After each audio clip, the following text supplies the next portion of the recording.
nos vamos de reventón, pues te llevamos a conocer los clubs más impresionantes y divertidos.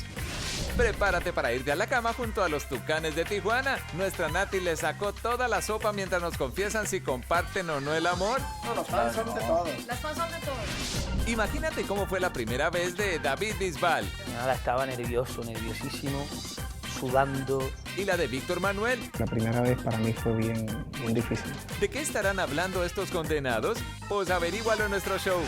Los compas del Grupo Duelo andan haciendo malabares con su nueva rola. El que más hace malabares a la hora de dormir, yo pienso que es mi compadre Pedro. Los encontramos sin censura, literalmente haciendo monadas. Descontrólate con la figura nítida de Jessica Macho. Ladra hasta que te quedes sin voz con las rolas más perronas. No te pierdas a Amelia Vega en la nota más pedida. Y canta hasta el amanecer con los nítidos estrenos. Y enamorado de los pies a la cabeza. Así que apunta y dispara, pues la energía de Nítido Nítido, estalla tu pantalla. Estalla tu pantalla Así. así.